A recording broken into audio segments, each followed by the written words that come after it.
As you can see, I'm wearing a 49er jersey, San Francisco 49er jersey. Now, I'm not necessarily a San Francisco 49er fan. I don't dislike them, but I grew up in an era where you like a player, and that player stayed with that team forever, so you like that team, like Brett Favre or Peyton Manning, but things have changed. So I don't really have a team, I like certain players. But my daughter and my son, they have their team. Sophia, who's 8 years old, she loves the 49ers. It is her team. However, my son, who's 4, loves the Seattle Seahawks. As a matter of fact, he used to call them the P-Hawks. But they like their teams, but they still love each other. So one day I came home and I saw this.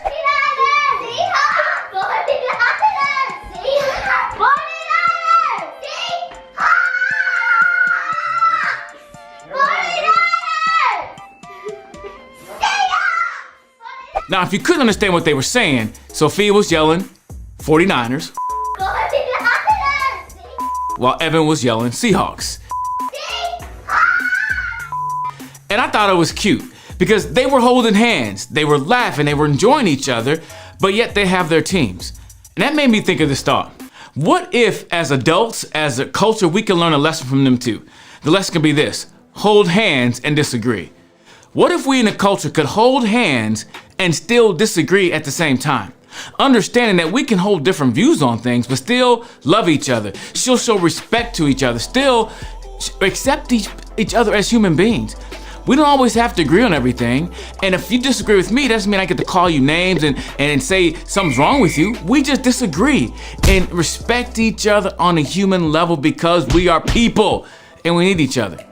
And so I love the fact that they were doing that. And for Christmas, they both got Seattle Seahawks and 49er gear. They both got these blankets, and they were so excited to get them. And they were playing each other, 49ers and Seahawks, playing against each other. And my son and daughter had their gear on, and they were cheering for their team.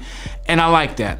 And what I liked the most was Evan looked at Sophia and said, Sophia, if the 49ers aren't playing the Seahawks, I'll cheer for the 49ers.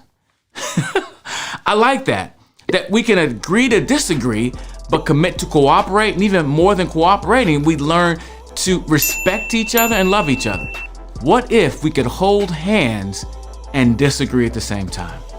And I really hope we begin to embrace that, because right now we live in a culture that's so divided over politics, over religion, over all these things, to where we don't have conversation with each other. We don't respect each other's people. And when we don't do that, we can't learn from each other. We miss out on all the things we can learn because we simply think everybody's got to agree with us. And then we do this. We only talk to people who agree with us. We're only friends with people who see things the way we see things. And I think we got to do better than that. Learn from my kids. Hold hands and disagree at the same time.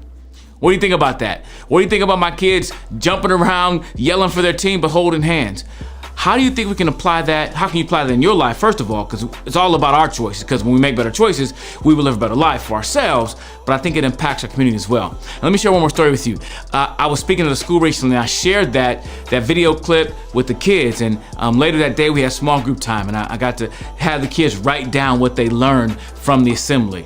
And our assembly was about I choose to care about others, talking about caring and not bullying each other. But I showed that video and said, hey, you can disagree with somebody and not like them, but yet still respect them and treat them as a person. And I was surprised how many kids wrote that down as what they took away. They took away the fact that they can disagree or not like somebody, but still treat them as a human being, one girl wrote. Another kid wrote, I love the way your kids were jumping around, holding hands, although they were screaming for their own team. And I think the earlier we learn that, the better off our culture will be. So tell me your thoughts. Leave a comment down in the description below. Let me know what you think about this idea of holding hands, but yet disagreeing. Because it's all about our choices. And when you make better choices, you will live a better life. That's why it's so important to choose well. Oh yeah. And why don't you find somebody you don't agree with and just hold hands and still disagree. Oh yeah.